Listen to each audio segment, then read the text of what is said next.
All right, good morning. We'll try to get started on time. I don't have a watch. The one thing I've just on this trip, I just keep forgetting to charge my Apple Watch, and I get up in the morning and it's dead. So it's charging in the camper. But thanks for coming. I wasn't sure how many would show up. I think I actually have enough brochures for everybody. So I have a couple of things up here. I've got the sales cards for trade wins. I also have brochures. Part of why I brought it is you can grab these without having to give Airstream your information. And then we won't email you and call you nonstop for the next 2 weeks. So if you want a brochure or the sales card is just going to have essentially the specs on it, a couple of photos. The brochure is nicely done by Airstream. It goes through really gets into a little bit more, but not quite the detail. I found that Airstream doesn't like to give out all the information about things when they come out. And you really got to dig for it to figure out some things like the recirculation pump that's on the new water heater, which I'm going to talk about today and show you how that works. So I'm going to get in. We'll get started. My name is Chad Watson. I do work at Airstream in Greensboro. I'm the sales manager there now. I also started about a year and a half ago, or just over a year ago, a YouTube channel to copy Patrick in Colonial. That's called Chad's RV Review, and I will admit I'm not original. There's not anything original under the sun these days. So I do have a channel. It's mostly Airstream. So when I originally started it, I thought I would do reviews of everything and not just Airstream. But the Airstream community loves research so much that those were the videos that got watched the most and commented on the most. So I ended up just kind of naturally making more and more Airstream videos. So I think there's like 70 to 73 videos on there. The majority of those are going to be on Airstream. I also think I have almost every floor plan now up there. If you're looking for a specific floor plan. I don't have anything on the trade wins yet, simply because it's a new product. Most of the dealerships got one, if they got one, and most of them sold those probably before they even got them. So as soon as I get one, I have a customer that has one on order who has already told me when I get it, I'm welcome to make a video of it and take it apart and do whatever I want to with it. I just can't let anyone else in it. So that was kind of the terms. So we have another one coming too. That's a queen bed, and that one I'll be able to show if you're wanting to see one in person. Once it gets there, I can show you that. And if you're interested in that, my card is there. Just shoot me an email, and I'll let you know when it's there. If you've worked with me, and I have a couple of customers that are here this weekend, I'm low pressure. I kind of enjoy life a little too much to be the high pressure type salesperson. So I try to be here to help you kind of figure out what you need, answer questions, be a resource. As far as Airstream goes. Now, a little bit about myself. I grew up in the RV industry. My grandfather actually owned a dealership. Some of you may have heard of it. It's Bill Plumman's RV World. It's in Winston-Salem, North Carolina, kind of north of Winston. And so I pretty much was around RVs my whole life. What I can tell you is if you'd asked me 2 years ago if I would own an Airstream one day, I would have probably laughed at you. Because my family, we were Winnebago, Jayco, and Grand Design. So I really, at some point, thought I would probably have a Grand Design because that was kind of the hot thing outside of Airstream. So we call them SOB, some other brands.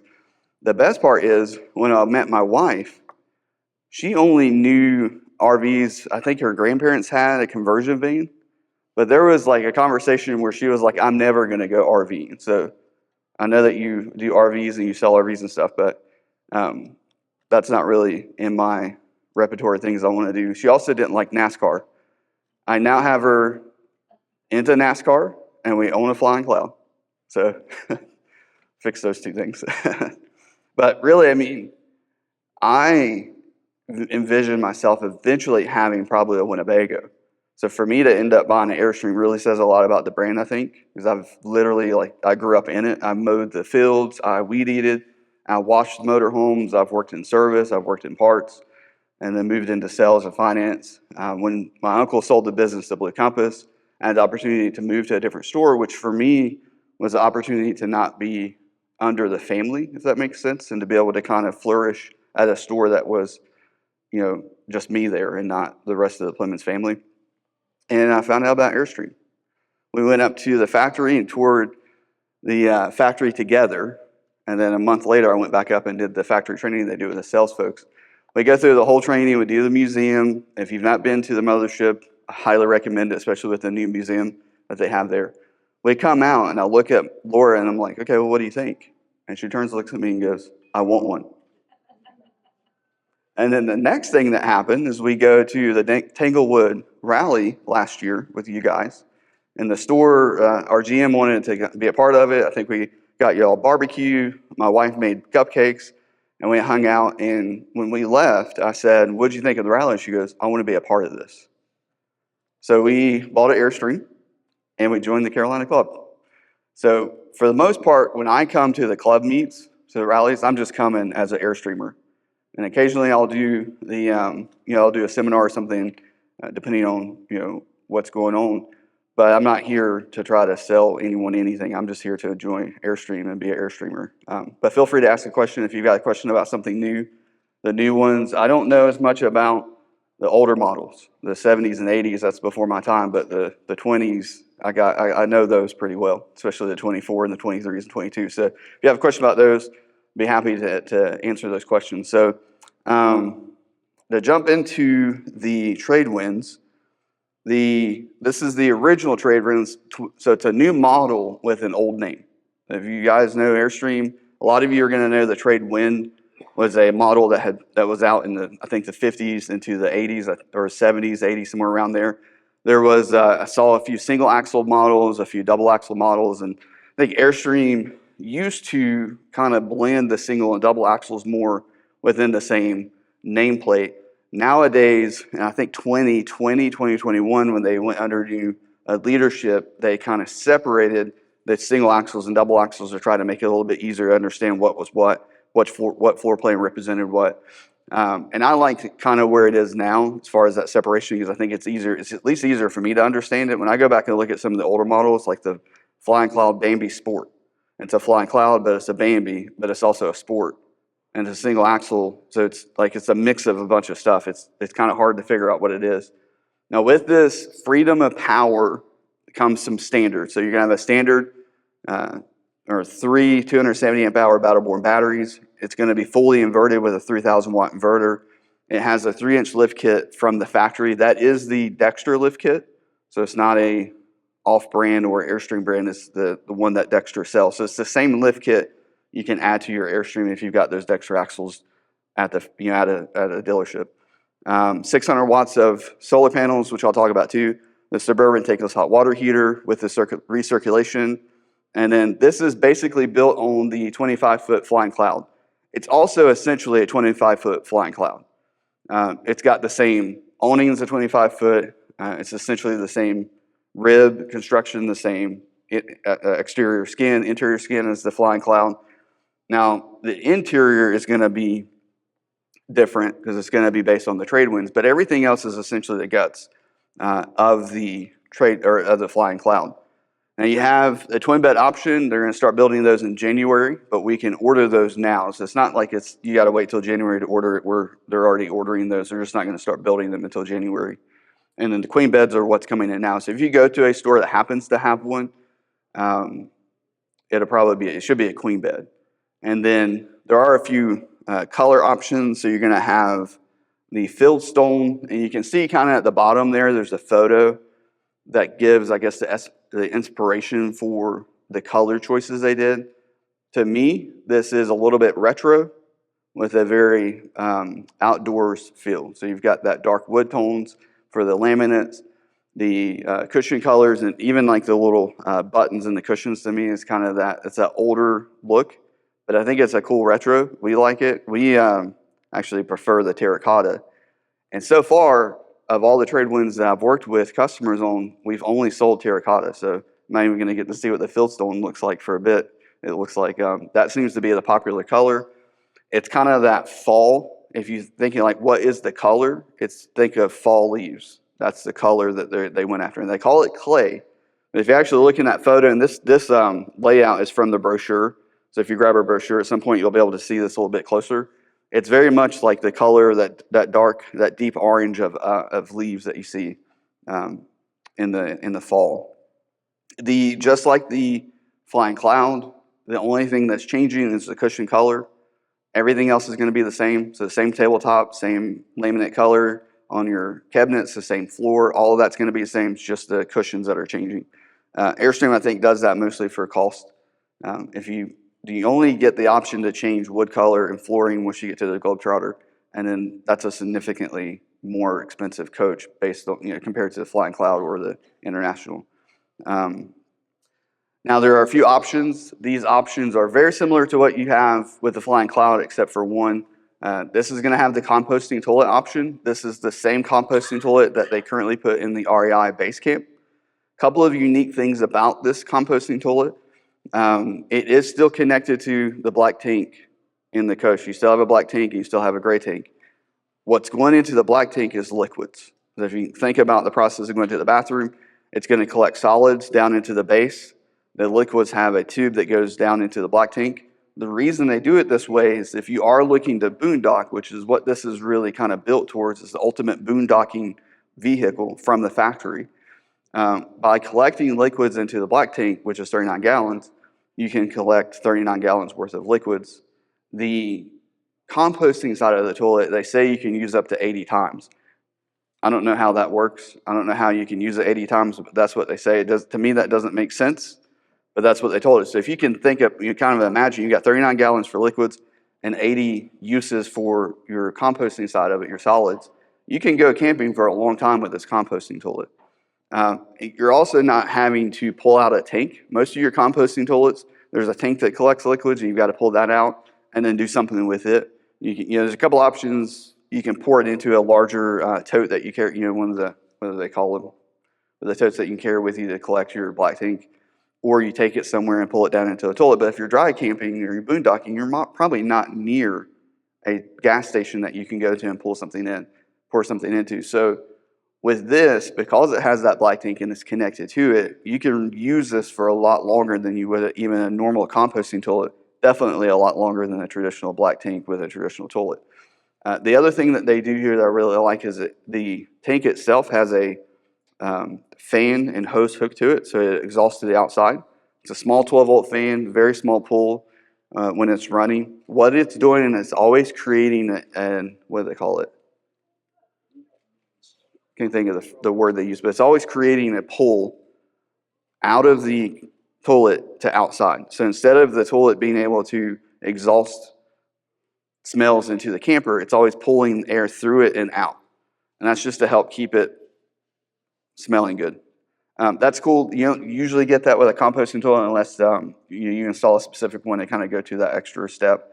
The other option is going to be a convection microwave. Replaces the oven just like any other 25-foot that they're doing right now. It does have their rear hatch option, and then the window awnings option is the other one. So very similar to options that you would get with a current Flying Cloud, and then of course twin bed or queen bed. There's no cost to the twin bed or queen bed. That's the only option choice that you have that doesn't affect the overall cost. Now, as far as specifications, the hitch weight on this is actually going to be lower compared to the other 25 foots out there. I think the Flying Cloud right now is like 860 pounds for the hitch weight. The hitch weight on this is going to be 724 pounds. I'll show you in a second why that's lower. The overall unit base weight is higher because your Flying Cloud is like 5,800 pounds. This is going to be 6,200 pounds, but there's also a lot more stuff inside of this coach too. Your GVWR is 7,300 pounds, which I think is the same as the Flying Cloud. You still have a net carrying capacity of 1,100 pounds. Whereas like the Pottery Barn, if you ever look at it and compare it to the International, you lose 1,000 pounds of cargo capacity for the Pottery Barn. This one, you're not really losing a whole lot. You still have a good amount of room to be able to put stuff in there to go camping. Fresh Gray and Waste are all 39 gallons. It is only a 30 amp coach, and then it's only single AC with the heat pump as well. So there's not an option on this one to even do the double AC or to do 50 amp. Because of the power package, it's 30 amp only. Now, they told us when they did the training on this, they are going to introduce later more floor plans. So I'm curious to see what they do when they do a 27 or 28 floor plan, because that one needs, especially in this side of the country, the second AC. You can get away with it on a 25, it's still pushing it a little bit, especially on hot summer days. This time of year is perfect. Ours has a single AC, And like it's fine, it does great, but it's also not super hot outside. And then bed sizes, 60 by 75 is the queen bed. It is going to be, east-west, just like your other your Flying Cloud 25 foots. That's something to think about when you're picking between queen and twin. Somebody's going to be stepping over someone to go to the bathroom. And then your twin beds are going to be 34 inches by 8 inches. So if you're tall, the twin bed's also a better option there. Now, as far as the power package, there's essentially a battery package, and then there's a component package. The component package is going to have your MultPlus-II in it. It's going to have a 100 by 50 MPPT solar charger. It's also going to have this servo controller with the little touchscreen for Victron on it as well. There's a couple of disconnects as well. I'm going to get into that. Now, as far as where this stuff is located, the power or the component board is actually under the roadside sofa. So if you look kind of here, you can see a little gray box under the sofa there. Behind that gray box is the emergency battery disconnect plug. So it's not a switch, it's actually an Anderson connector. I'll show you in a second.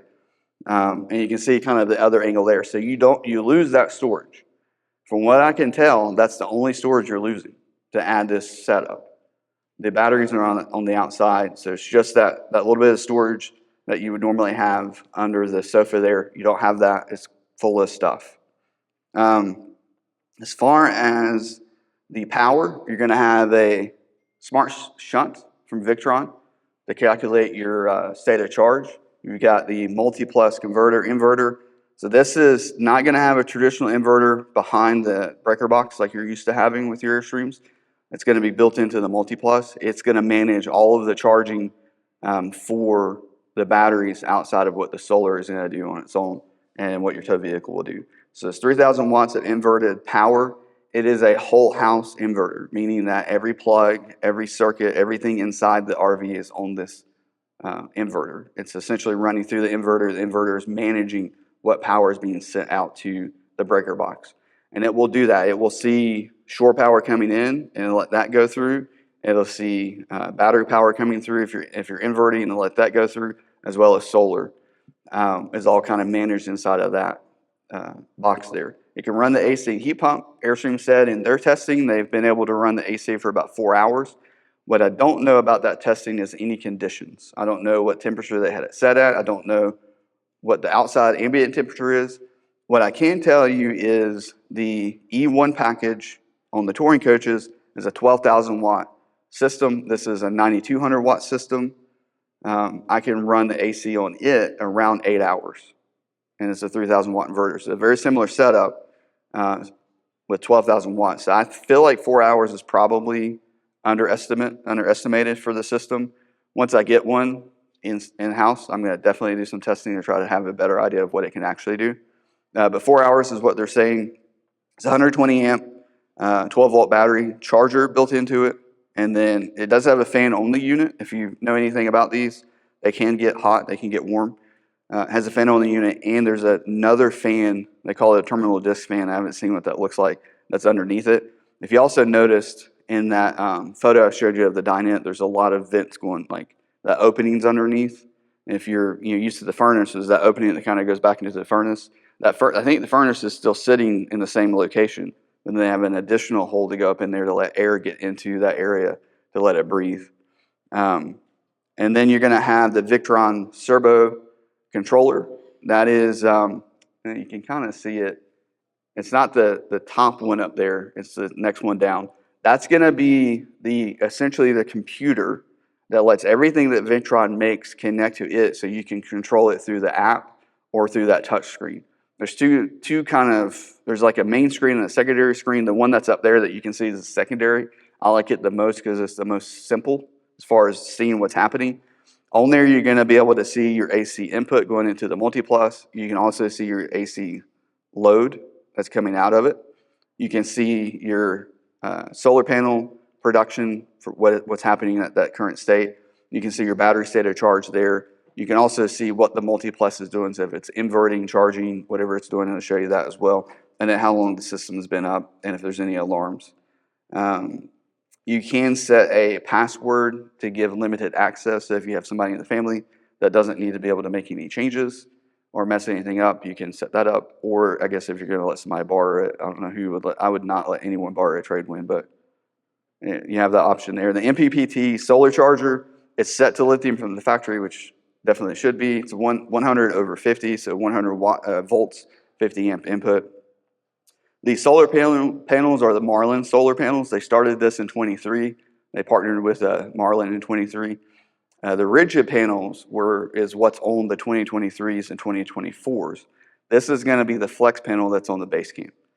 Now it's 600 watts, so it's 6 100-watt panels. These panels are supposed to be better performance in all light conditions.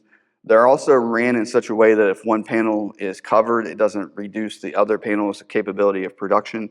Essentially what that means, if they're run, I think it's parallel or series. I think it's series. If they're run in series and part of a panel is covered, it reduces what the other panels are able to produce. The way they've got this set up, which is also the way all of the other current Airstreams are set up, is if a panel is covered or partially covered, the rest of them can continue to produce in their max capacity at that given time.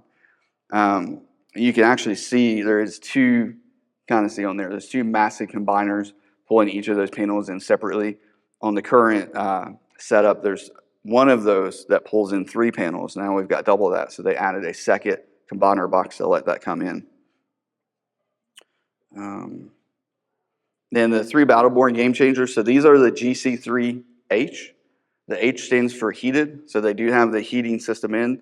Remember his name from yesterday, but he talked about that a little bit in that seminar. This is the one you want. If you have to heat the battery yourself or do something else, it's going to use a lot more energy to do that. The other thing that's nice about this is once you flip that switch on, it does it itself. You don't have to go, oh, is it on? Do I need to turn it on? Is the temperature what it needs to be to turn on? What it's doing is it's monitoring the battery itself and its temperature, not the outside temperature.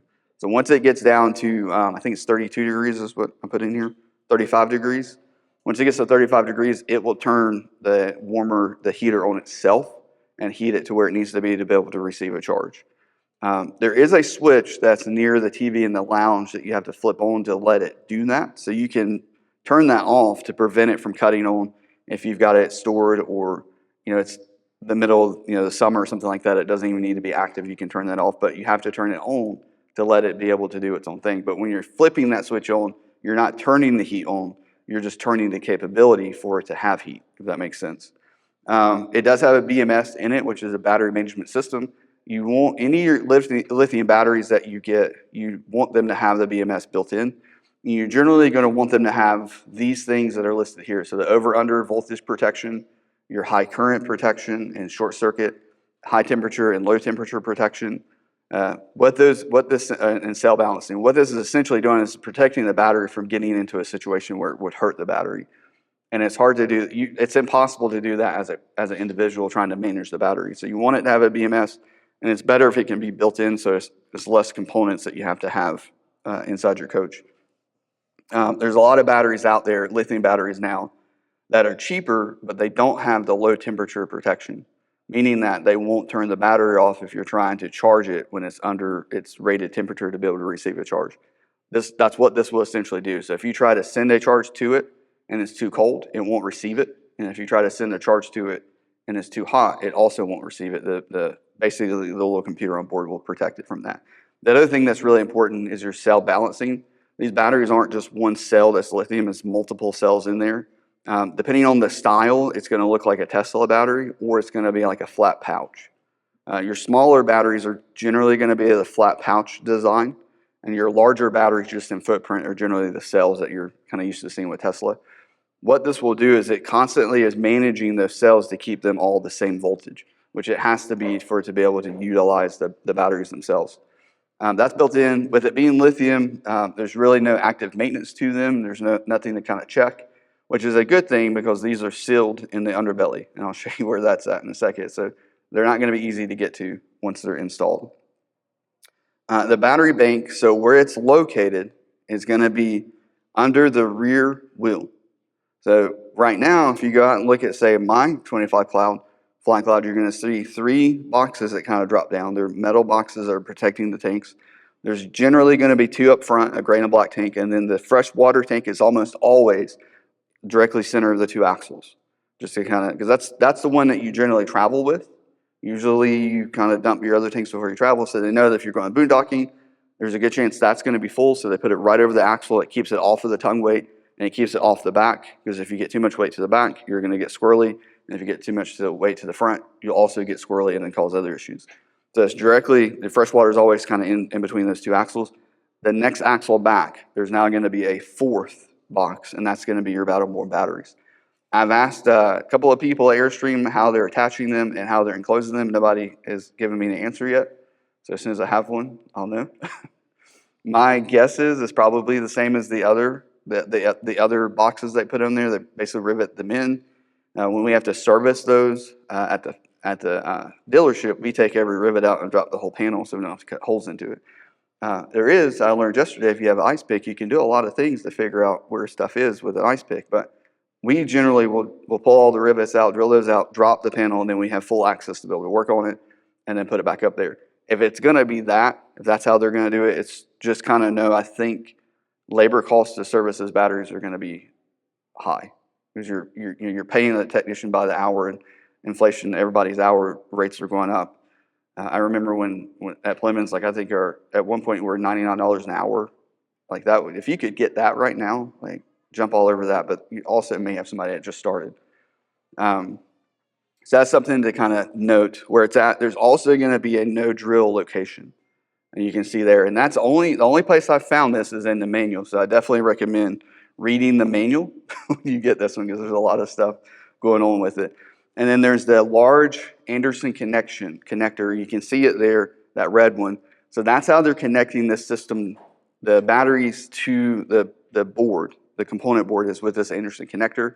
And it's going to be located right behind that panel, as I mentioned earlier, and under the sofa. So if you have a situation where you need to get those things disconnected and stop the batteries from receiving or giving off charge, that's where you're going to do that at. You're reaching there and you physically have to pull that apart.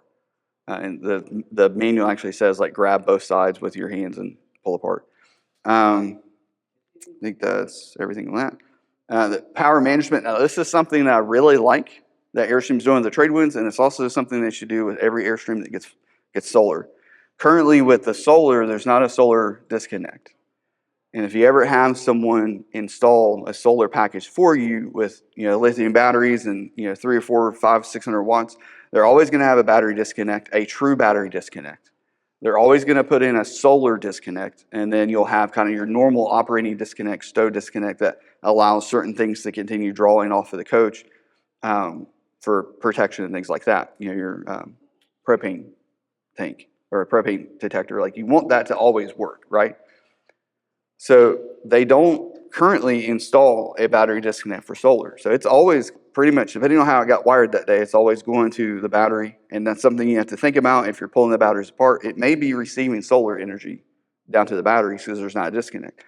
Now, I have seen a few where the solar panel is connected to the battery disconnect, and when you hit that stow button, it disconnects the batteries, which is really not what you want, because you want it maintaining the battery charge. The easy way to figure that out, which way yours is done, is put it in store and then go look at the solar controller.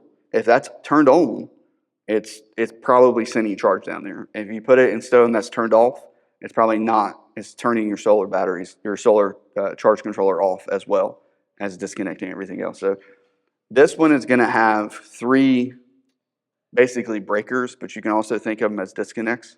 So it's going to have a kind of 24-hour breaker type of thing. So it's going to essentially disconnect everything. This is specifically disconnecting the board itself. It's disconnecting the trailer brakes. It's disconnecting the hitch jack, the tow vehicle battery charger circuit. So generally, when you put that stow mode on, your tongue jack is still connected to the batteries. It's still able to draw. If you leave the lights on, it's going to drain the batteries all the way depleted. This system, the tongue jack is not connected directly to the batteries. It's actually running through the 12-volt distribution system.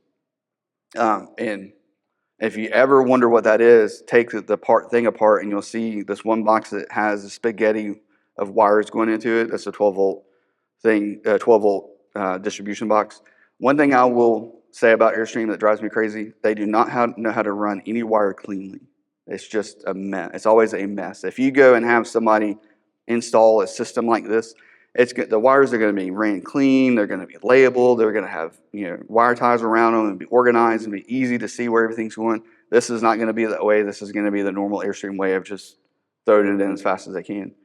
So there'll be the 24-hour. There's also going to be a solar disconnect breaker. So it's not like a traditional disconnect that you would twist. It's a breaker. You can hit, there's a little button and it pops open and it disconnects the breaker. But if you need to service the batteries or you need to work on something or you're trying to test something and you need to separate the solar from everything, you can do that with the system. And then there's a 12-volt disconnect. And this is going to be the one that gets the actual multiplex itself. This is the one feeding it, which is also basically feeding all of your 110 power everywhere. So if you kill that one, you're going to end up killing kind of everything. And you can see where those are on the board.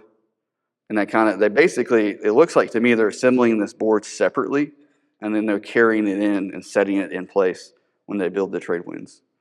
The next thing I'm going to talk about is this guy right here. So if you've got solar in your RV and you don't have any DC to DC charging stuff plugged in, your truck's not going to charge the battery because it's not set up to be able to send the voltage that lithium batteries need to be able to charge. Most of the time, even with Airstream, if it comes from the factory with lithium, they actually cut that power lead and separate it from the battery when it comes in off the 7-pin because they don't want to get back feed. They don't want to come back into the truck and try to charge the battery in the truck, which would cause issues. And then 2, it can't charge the battery. It's actually going to give it low voltage, which will cause other issues. So a lot of times, if you're having lithium installed and you're not doing something like a DC to DC charge controller, they cut that and separate it. So what Airstream is using, which kind of disappointed because I'd rather them use Victron, so they just kept it all in the same family, and then that could have went into the servo controller and you'd be able to see. They're not using the Victron DC to DC charger. There's 2 variations of that. There's a 15 amp and a 30 amp. You could do what they're doing with one of those. The 50 amp would be the one I would use. What they're basically doing is this is going in line. So the 7-pin is coming in. Instead of that 7-pin lead going straight to the 12-volt distribution system, it's going into this RADAC charge controller. What this is designed for is specifically taking the power coming from your alternator off your battery, coming into the coach, up volting that, so it's at the proper voltage, and then charging your batteries off your truck. What you're not going to get from this is, if you've watched some of the videos like KYD, when he did his Airstream, he added a proper DC to DC charger with a huge Anderson connector and ran like probably 6 gauge cables from the batteries back to the back of the truck and then up into it. That's going to give you the ability to charge it like 30 amps. This is going to charge at a lower amperage, but it's going to be able to charge your batteries while you're going down the road. And the cool thing about this is it is built in, so it's one of those things you don't have to think about, and that's kind of why I like it. I would have just liked it been Victron. It's basically plug and play for you guys, but it does separate or isolate the DC to DC charging, which means it won't let back voltage. It won't allow the inverter or the solar that's coming in to come up the line and try to charge your truck's batteries, which would be really bad because your truck probably doesn't have lithium. It's also going to charge the battery regardless of whether or not the battery disconnect is on or off. And then because this has that separate breaker, and if you've got that separate breaker off, it won't charge. And then allows the tow vehicle to charge lithium batteries. It's located in the curbside nightstand or under that bed, depending on what floor plan you get. The Suburban, this is the one that I've been getting the most questions about this. So it's surprising me. So it's the Suburban IE60RL hot water heater. It is the same hot water heater that they're putting on the RAI base camp. It has a recirculation system in it. It has a microprocessor that self-controls from 15,000 BTUs up to 60,000 BTUs. So it can do what they call maintenance operation, which is essentially just keeping the water to temp as opposed to trying to create hot water when you're taking a shower. Some of your older instant hot water heaters don't have the ability to step down. So they use a ton of propane when you're using them because it can only run at the full amount. So if it's a 60,000 BTU, it's running at 60,000 BTU. This one has the ability to step up from 15,000 to 60,000, which should help with propane use. Temperature control is from 95 degrees to 130 degrees. Similar to the Girard hot water heaters they're using now, you're going to set this one to the temperature you want to take a shower, and then you're going to turn the shower nozzle all the way to hot. So you're not mixing this. If you try to mix it, it will not work, and you'll call and complain about how bad your water heater is. You're going to set the temperature and start at 120, and then from there you turn it on and reach in there and touch it, and if it feels cold, you can bump that up a little bit, and then everyone's going to have their desired temperature, and when you go take a shower, you just notch it up to that desired temperature and go take a shower. And then I would leave it probably around 120 just for regular operation if you want to wash your hands or something like that. It does have the smaller vent cap. I meant to get a photo of this to put up there. The vent cap on the outside is just a small circle. I really like it because with the Airstream aluminum sides, the less that can stick out, the better I think it looks. So it's just a very small hole that pokes through about this big. So the exterior is going to look better. More of it's going to be on the inside, and there's less space for critters to get through. And then it does have two built-in freeze protection features. There's an active one that essentially, if the water temperature gets below 40, it turns the system on, brings the temperature back up above 40, and then turns itself off. And then the other one's a passive, which is essentially a pressure valve that once it gets below freezing will open and release any pressure, which is freezing water. What causes freezing water to mess things up is it expands when it freezes. So if you can give it somewhere to go, it's less likely to cause an issue. So that's essentially what that's doing. Now, this is a true recirculation system. So it's not just a heater that can do recirculation. There's significantly more piping in this Airstream versus what you're used to seeing as far as the hot water side.